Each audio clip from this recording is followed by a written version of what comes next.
Recording in progress. We are here. We are live. Welcome Back to again.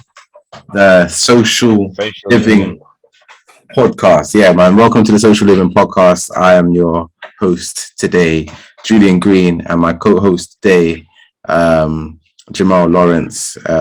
Yeah, we out here.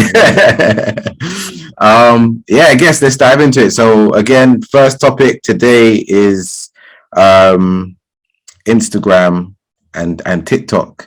That we've seen recently a lot of I guess a lot of updates coming from Instagram in this last month. Yeah, they've been busy. They've They've been been busy. I yeah, feel like they must feel a bit threatened from the likes of TikTok and everywhere else. Telegram as well. That's been putting a bit of force onto them. So yeah, yeah, they've been busy. They've been doing updates. It feels like it's been weekly now. There's been weekly updates of yeah. new So we features and stuff like like that. I can't remember what kicked it off, but they started saying that you can start earning some royalties off your content. Um they mentioned that they're no longer a photo first platform. Now I guess video first, content first, I Mm. should say. Um yeah, there's that. They've now added 60 seconds to your reels. So reels used to be 30 seconds. Actually, it used to be 15 seconds, then 30 Yeah, it started seconds, off as 15. Yeah, 30 way back. seconds. That was only a year ago, though, to be fair, Yeah, when they yeah. first put into place. And now, yeah, they're basically doing everything that TikTok's doing, basically. And I guess the real question is TikTok going to be bigger than Instagram? And That's yeah, a good question. that is the That's a, key yeah. question. For me, for me, I think Facebook and Instagram win. I feel like they always win. We had this discussion. Well, we people had this discussion with Snapchat and Instagram back in it might have been like 2014, 15, before Instagram had stories. Snapchat was starting to gain a bit more of the market share. So Instagram thought, what do we do about this? So they stole their main feature and created stories for themselves. And now look at Snapchat. People still use it, but it's not as big as it once was. And I Mm, kind of think we'll see that same trend with TikTok. It's got this moment at the moment. It's popping. People are using it, but as Instagram try and regain the market share, I feel like people will stop using TikTok and then end up just staying on Instagram purely because their existing audience is already there. And with these new features coming in, more and more people start using it instead of TikTok.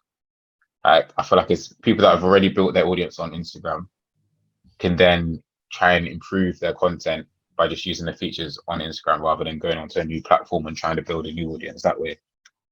So no, they've already, Instagram already got like the leg up in that sense because they've got the history of these users and these profiles have got followers from when they first started. But yeah, what's your take on it, Jules? What do you yeah, think it no, is? I think you know what TikTok's a big beast. I feel like the whole music element is amazing. I think that part is what sets them like apart from the rest. And they're By music element, do you know, mean like audio over the videos or yeah, because okay? they act like their whole editing with the video and everything. That's what makes it trend. Like you had like Vine had their moment, and then you had like what else was there? Anything else that had their moment? But Vine was like that. That chop video and kind of element. And now I think you're seeing it with TikTok. They got that, and that's what everybody likes. And all it takes is for Instagram to just see that, try and implement that, and then everyone's gonna stay on Instagram because you rather have one app instead of two. My thing is Instagram. Everyone brings everything back to Instagram. Whether you post a video on YouTube, you chop it up, you put it back onto Instagram. You if you put it on TikTok, you chop it up, you put it back onto Instagram. You post on Pinterest, you might even show it on Instagram, Tumblr. Everything goes back home to Instagram Mm. and Facebook. And I think that anyone who's trying to bet against the grain because they want to just join something new, I think that as soon as TikTok try and say, Instagram is a competitor, you'll lose because you can't compete with them. It's not Mm. about like competing with them. You have to be in a completely different angle, if you know what I mean. Like you can't just be like, yo, they're my direct and competitor, Mm. because I feel like you'll always be secondary. They always lose. That's what I'm saying. It's interesting to see because there's a power play at the moment. Instagram and Facebook are going down the creator route and seeing if they can reward creators more in terms of monetization. And will TikTok do the same? I'm not sure, but I feel like they will have to in order to keep up. Like you said, they need to go down a different route in order to keep that market share that they have, because Instagram will just bulldoze them Yeah, with exactly. with what they've got. I even I was on, you know what the maddest thing is? I was on YouTube 2 days ago. I didn't realize I was on YouTube. I thought I was on Instagram because they have YouTube Shorts now, and it was the same as TikTok. And I was just Mm, like, oh, I'm on YouTube. What? Like, do you know what I mm. mean? Same element, autoplay, next video, long format. I was just like, wow, like I'm not sure if that works though. I don't know if that works for YouTube. I don't know if it works for YouTube, but again, it's a great addition to them. It's just like they might not have they have the biggest market share when it comes to online video. One of Mm, the biggest, right? So they're trying to get into audio. They got YouTube Music. I don't know anyone who buys YouTube Music, but anyway, mm, they're trying in it. They're just dabbling yeah. in these different things, and the fact that I was on there for like a good couple minutes and didn't realize I was actually on YouTube shows how good the product probably is. Do you know what I mean? So Mm, I think YouTube Shorts is a good idea because you might want to see short-term content of certain YouTube videos. And if it's like based on people that you subscribe and things like that, if they get the algorithm correct, it could be just as good as reels. Like mm, if I look up social media stuff, suddenly all my reels are just other people doing social media. And sometimes it's mm, good for ideas, content, and things like that. They can do the same thing on YouTube. Like I'm not against it. mm. So I think it'd be. I think it's a good little play. To be fair. I think it's a good play. I just don't know how it will be utilized because they've done the same thing with stories, but I don't know many people that utilize YouTube stories either. Just for me, I just go on YouTube for long term content. Yeah. And I guess that when you're on tablet or mobile, when you're searching for things on like the home screen, like the explore page, if you see like a short come up, it might help you go onto their page or look on other videos of theirs. But yeah, I don't know. I don't know. It'd be interesting to see how that does. Because I know they tried it with stories a few years ago and it's not really picked up. Yeah. But I yeah. think even the same with LinkedIn. I think they tried their little stories as well, and it doesn't really. I guess it doesn't make sense to a certain Mm, sense, but um, they're trying it, and you got to because all the other platforms are doing it as well. So you get to try it, but you have to mm, be able to add your own source. I feel like for YouTube it makes sense. For LinkedIn, LinkedIn is almost becoming one of those places where it's like me too as well. Like mm, like we're just gonna do what everybody else is doing, but like you got to maintain the professionalism. I think on mm. LinkedIn, and it can still be that like for short term video, but a lot of the short videos that we see on like Instagram or on TikTok, I think majority is funny. Like majority Mm. is Based around humor based and around humor. entertainment. Yeah. Mm, But then LinkedIn isn't for that thing. So it's like, what can we do? mm, LinkedIn is for being professional. And I might want to see like things like Stephen Bartlett and have a little short on LinkedIn. I could be open to that.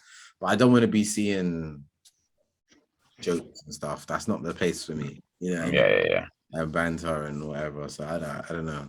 I think you got to be careful with it. But you know what? On the fact of YouTube or LinkedIn, I think that LinkedIn's had a big year. Like just got an up notification just now.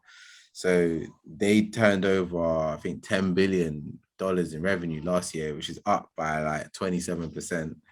Okay. But I think this has got everything to do with like their advertising. The you could purchase ads on LinkedIn, and I think Mhm. that's stepped it up a big notch. And then they also got courses and the a lot of like learning elements and learning communities that you can now do on LinkedIn. Amazing, amazing. So Mm. they've had a really really big year. So Again, it's getting that their market share is different in terms of the educational side. You've seen the likes of Skillshare dominate for the last 5, 6 years, and yeah, that it always felt like that should have been something LinkedIn started with, like back 5 years ago. But yeah, it's good that they finally got to this stage. It's just yeah, it'd be interesting to see how the next few years go with that because they could again gain that market share back from Skillshare because the majority of people in that space, in that educational self-learn, self-taught space, will be on LinkedIn, yeah, and exactly. it's yeah, it's Everybody's on LinkedIn. mm, Everybody's on, like, I don't even say it that way, but I mean like everybody who's on LinkedIn like is there for like professional use. And if you mm, and it's about displaying your skills. So if you're not displaying your skills on LinkedIn already, then you're already a couple steps behind. And if you're able to tap into their like skills academy section that they have, um, and you're able to display your skills, you're gonna have a higher chance of employability. Like they're talking about I think job posts are up 100% from last year. oh, uh, really. LinkedIn. Yeah. So obviously, with everything going virtual, people are using, digital to apply for jobs and things like that. Like, gone are the days of handing in your CV, having to go to Mm, the office and all that kind of stuff. Like, you probably never even had to experience that. But um, with something like LinkedIn, it keeps everything in one place. So I put up job opportunities for the agency on LinkedIn, and it gets good responses. It's really easy to sift through different people, prerequisites, like if I need them to have a certain amount of years experience and stuff like that, then it really does that for me, you know. So mm. yeah, it's good. I think it's a more it's a friendlier interface than what we've seen in the past. I remember job searching and going through all these different websites, Indeed, Total Jobs, CV Library, and it's messy. They're all so messy, and Mm, it's not easy to one apply for a job and two understand how the whole interface and function works. But with LinkedIn, it's quite a seamless process for an employer and someone that's looking for a job. So yeah, they're winning there. They're winning. They seem to have tidied up that space because before, like I said, it was quite messy, and Indeed were owning that market share for quite a while. But yeah, they've managed to flip that around. yeah, no, it's been good, man. It's been good, and again, I think I'm overdue a masterclass on that. So I want to quick plug to I'm gonna be doing a little LinkedIn masterclass with the agency. The aim is to help 100 kids under the age of between the ages of 16 and 18, help them basically start their digital online presence through the agency, where we'll audit their LinkedIn profiles and basically help them become a suitable fit to any kind of potential employers. So Mhm. I'll be starting that in September. So yeah, people can sign up, and people can sign up to that and even help donate to any of the kids who might need help with like shirts or like smart clothing so they can be presentable, any profile pictures and stuff like that. So Mm. yeah, man. I That's cool, think man. LinkedIn is a good place to be, and I think that should trickle down to even kids looking for jobs from the ages of 16, all the way up to anyone just having a career. I think it won't do you no harm if you use it in the best way. So yeah, man. What else we got on the agenda? So on the agenda, well, I seen that Instagram are implementing like new initiatives to protect younger users.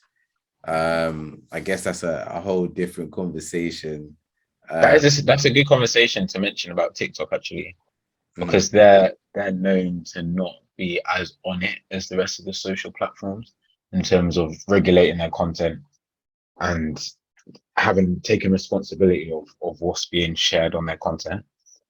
Because I don't know if you've seen videos, but there's a lot of like pornography that gets shared and gets shared to anyone. So whether you're underage or On TikTok.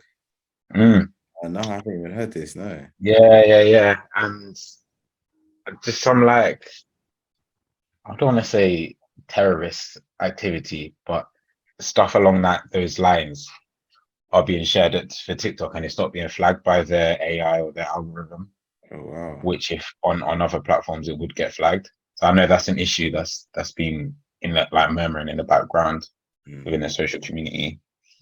But yeah, that's again, if they do want to take that market share on Instagram, that's something I have to look at. Yeah, I think I got to take a look into that. Yeah, like yeah, I think it's a big thing for all social media platforms. I still don't know if they do enough, especially when it comes to like nudity, sexual content, and pedophilia. Because like there are so many things you're seeing. Um, kids might sign up to Instagram, and you're getting like 65-year-old men like reaching out to them and stuff like that. And I think that shouldn't happen. Mm. I know there's like third party companies that try and do their best to kind of catch these people, but again, I feel like social responsibility should be held against like some of these platforms to kind of do a little bit more to protect people or protect the users that are using their platform. So yeah, and if TikTok are not doing that, again, it's another thing that could be used against them that could just as quickly as they rose, they could quickly filter out. We've seen it Mm. with so many businesses. So yeah, they will have to get their act together especially if they were trying to compete with Instagram. Yeah, They yeah. 100% have to. Do you know what I mean? So yeah, man. And I think another thing as well, you mentioned like paying your creators as well. I think that's a big thing because that's Mhm. such a huge incentive, especially for like a lot of people. What do they join YouTube for? For money. A lot of people go That's into how YouTube the money. Like they're like, oh, I'm gonna do viral content, money. Mm. But then and if Instagram can take a leaf out of YouTube's book, they'll be here forever because people can get Yeah. royalties from the views and stuff. If they're able to master, they've like IGTV's been going on for what, 2 years now, Yeah, maybe three, longer. and Yeah. they've not seemed to, yeah, they've not really knuckled down with that and managed to get creators to share longer form content through IGTV. So if they're able to do that and maybe pay more in comparison to YouTube, that might be a way for them to get literally everything on one platform. Yeah. If they can manage to get short form videos in terms of reels, and then your daily highlights in terms of stories, and then long form content as well, all in one place, they're winning. They're laughing. 100%. And you know what it is as well? So I had a conversation about this. So the music industry, right, is all based on like royalties and owning rights to certain content. And if if Instagram can get to that place where content creation is now the new music in the sense of people want to buy certain pages to own the rights and the royalties of certain things. Like we're seeing like content from like Joe Rogan that it will be, being bought out for like 300 million. Mm, And it's an investment to hold on to that because the type of content that he does, people always go back to. You know mm, what I mean? Because like they're meaningful, long-lasting conversations about almost everything and anything. And for mm, content creators, it's about trying to create that type of content that I guess is long-lasting. So once you're able to pay people and the views go up, and they probably got a system as well, like uh for example, I did my first reel on my personal Instagram just under 2 weeks ago, and I'm still getting views now. It hit its peak, and I thought, oh, that's it, it's done. But still, mm, 2 weeks down the line, it's still getting more views. So if I was getting paid from that, that's more money that comes in. Do you know what I mean? mm, So more people are gonna make content that is long lasting.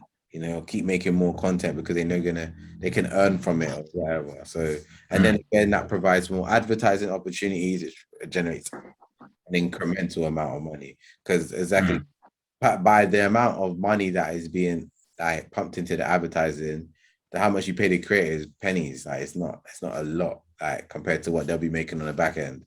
So yeah, it's the probably Instagram's biggest opportunity. I think it'll be interesting to see how it works out because would you see yourself would you see yourself swapping out YouTube for IGTV?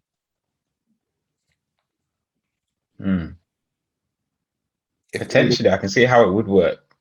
For example, we follow the likes of Stephen Bartlett, Chucky Online at the moment.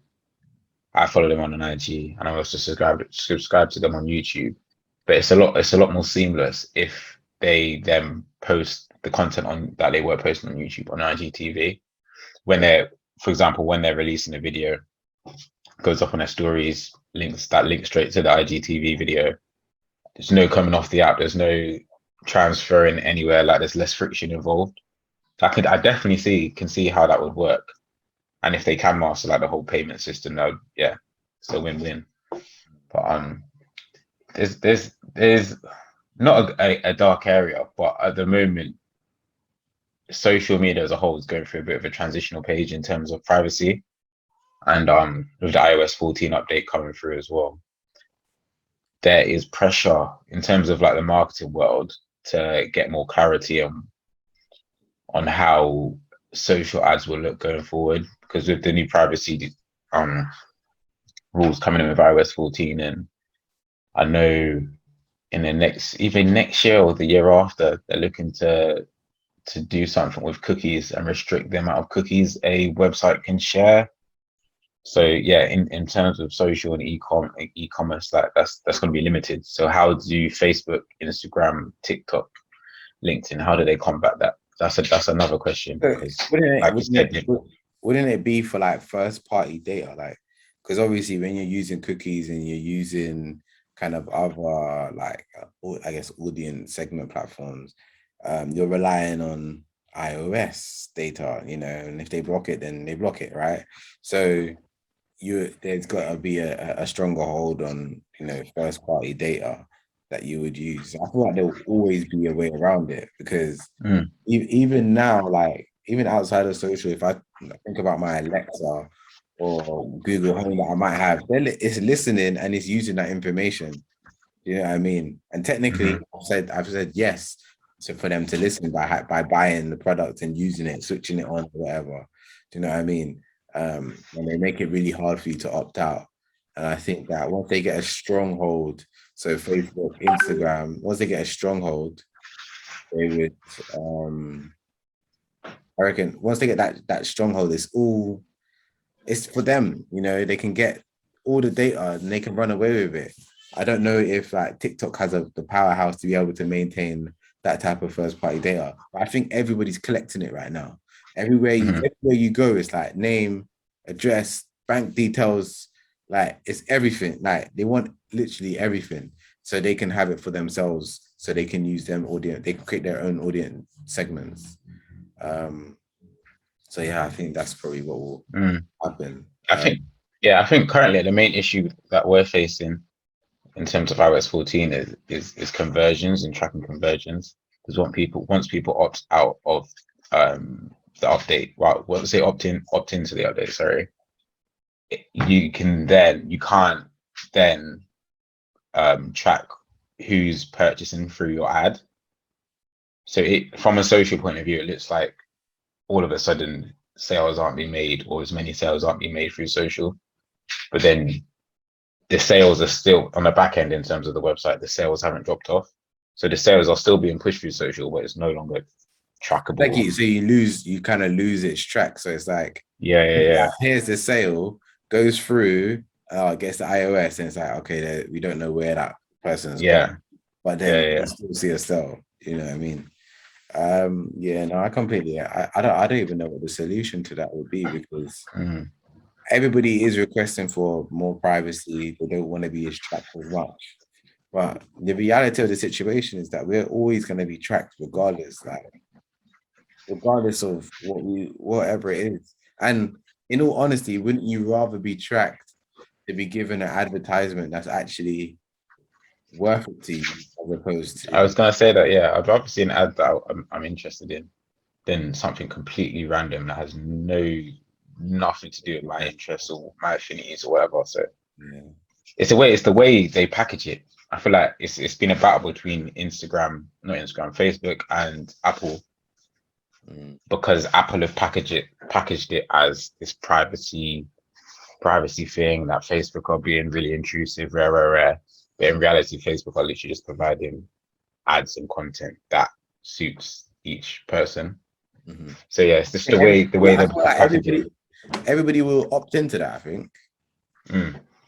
Uh, once you know you're going to get an ad that's related to something that you're actually interested in, you're going to be like, all right, cool, yeah, I can accept that. And what do you need from me? First name, last name, and I don't know, maybe address or whatever, email Mhm. address.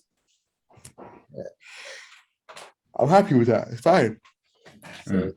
yeah, I think that's easy to run with, to be fair. So yeah, man. But yeah, so the power is with Apple though, because they control the device. So Facebook need to find a way What you say? of New working Facebook around that. phones. Facebook phones coming out soon. Yeah, man, release it. Yeah. Facebook phone. If Facebook come out with a phone or partner what with like a Google or something, and it's like, Mm. it's game over. So Game over. That might be that might be a step, you know. there could be a consolidation between some of the bigger teams. So if Facebook decide, okay, we're gonna partner with Google as opposed to Apple or something, then yeah, like it's all connected. Google got their devices, and I think they got some of the best devices in the game. And Mm. they're clever. They're making it super affordable, where Apple is Mhm. still playing the luxury game.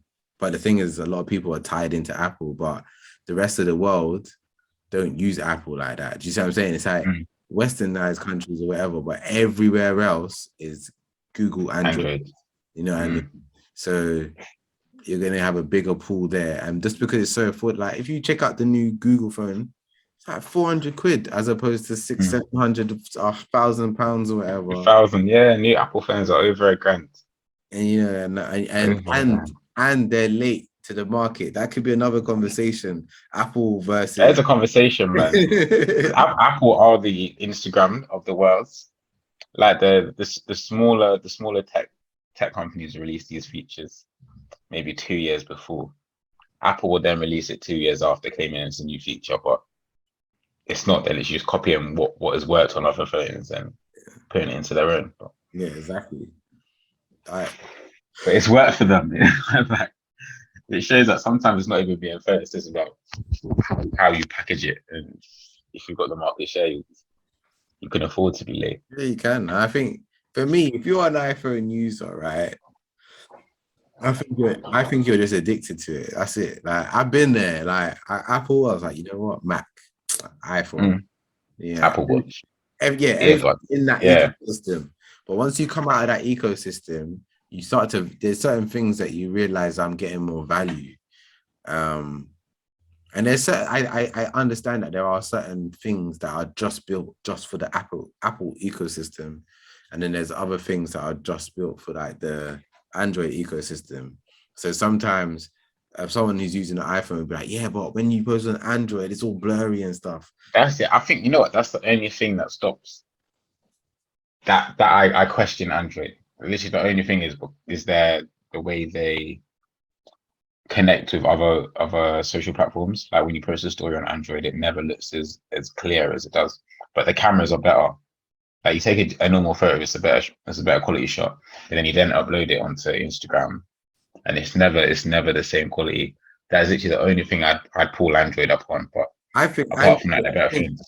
I think Instagram's really entwined with like with Apple. Like even like their music feature, right? With like the reels and stuff, it's music from Apple Music. It's not music from, do you know what I mean? So they're really tied in. And Mm. I think that's what I that wonder is. if that would change though. I think it's intentional. I think it's intentional to, all right, cool. You make the Android pictures look this way so people buy more Apple phones or whatever. Do you know what I mean? Mm. I think it's super intentional, but if you're like I me, wonder if we see a shift in that with the battle between Apple and Facebook at the moment. Like, yeah. will Facebook and Instagram look at different partners? Will they make Android more appealing on their platforms? Mm. Yeah, I think Potential for that. yeah, we'll see. We'll see. I think, yeah, and then there's other platforms out there. Like there's what?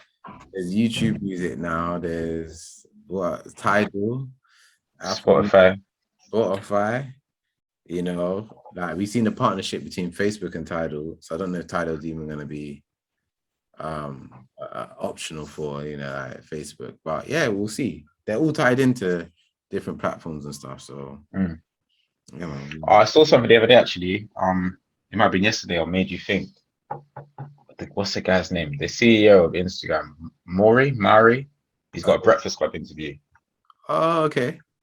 Yes, I need to check it out. I was meant to send you the link earlier. Right, that's next episode But then. That's next yeah, episode. yeah, we'll have to We discuss listen that. to it and chop that up. Yeah, that's the next episode for sure. I'll watch that. I'll probably watch it after this, and then we can tap into that. Mm. Yeah. No, for sure. All right, For cool. sure. Yeah, man. I think we should end it there.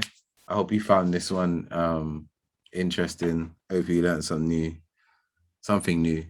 And yeah, we can. Yeah, I guess we end it there. Don't forget to like, subscribe, all that stuff. And Let's yeah, go. we're out.